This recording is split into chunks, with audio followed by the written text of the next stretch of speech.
Je suis une fille de la flemme.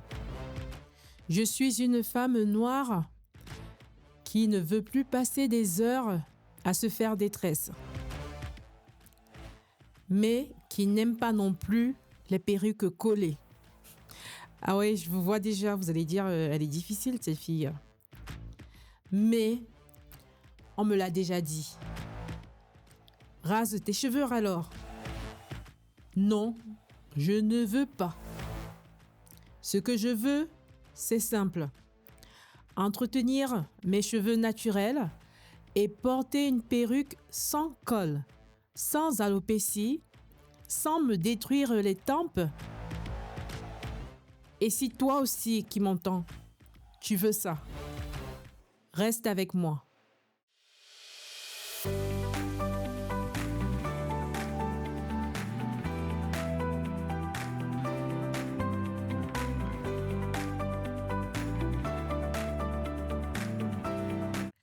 Pourquoi tu dois arrêter de négliger tes cheveux naturels?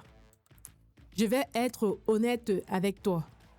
Pendant longtemps, sous ma perruque ou sous mes tresses, mes cheveux, je les oubliais.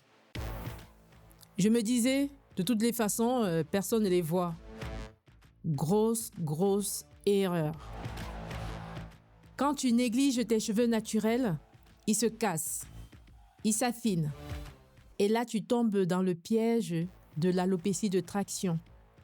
Cette calvitie qui arrive à force de tension, de col, de négligence. Et un jour, tu enlèves ta perruque et tu n'as plus grand-chose dessous. La vérité, c'est que le problème, ce sont les habitudes, pas tes cheveux. Et je vais vous montrer qu'on peut faire autrement. La routine simple pour cheveux naturels. Donc la méthode de la fille de la flemme. Toi qui m'écoutes, là, je t'entends déjà dire « Mais moi, j'ai pas le temps. » Ben, je te rassure, moi non plus. C'est pour cette raison que ma routine est pensée pour les flemmardes comme moi. Voilà ce que je fais concrètement. Le soir du wash day, une fois par semaine ou tous les 10 jours. Avant de penser au démêlage, il faut déjà humidifier les cheveux, soit en utilisant un spray contenant de l'eau normale, ou alors en passant sa tête sous l'eau. Je démêle sur cheveux humides avec une huile légère, comme l'huile de coco, l'huile d'argan ou une autre huile au choix. Ensuite, je shampooine avec un shampoing sans sulfate, doux, qui ne décape pas. Je mets mon après-shampoing en masque et je le laisse poser 10 à 15 minutes sous une charlotte. Ensuite, je rince, je ne frotte surtout pas. Je presse et j'applique ma crème leave-in sur cheveux humides. Et je tresse en grosse tresse où je fais des twists pour terminer le démêlage. Et ce que je fais aussi par-dessus tout, si les cheveux sont trop emmêlés, je vais avec les doigts en fait, pour défaire les nœuds. Je préfère apporter une précision. Après avoir mis le shampoing, on rince. Après avoir mis aussi l'après-shampoing en masque, on rince. La semaine, qu'est-ce que je fais? Je ne touche à rien. Juste un peu d'eau et de glycérine en spray si mes cheveux tirent. Et par-dessus, ma perruque sans col. Porter la perruque sans col et sans abîmer. Parlons du vrai sujet. Comment porter une perruque sans se détruire la tempe? Après avoir fait de grosses tresses à plat, il faut les recouvrir avec un bonnet en bambou de préférence.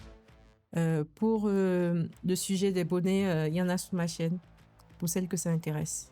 Idéalement, je privilégie des perruques U-Part, V-Part, des perruques en fait où j'ai pas besoin de coller pour que ça fasse joli. Et j'évite la lace globalement. Ensuite, je pose ma perruque avec des bandes de velcro intégrées ou des peignes cousus à l'intérieur. Pas de colle, pas de ruban adhésif, pas de glue, du tout. Si la perruque bouge, j'utilise un bandeau ou un tour de tête stylé qui cale tout. Et ça devient un accessoire à part entière. Ce qu'il faut éviter absolument, c'est la colle directement sur les tempes. Ça veut dire sur la devanture des cheveux là pour créer une alopécie. Les perruques trop lourdes aussi à éviter.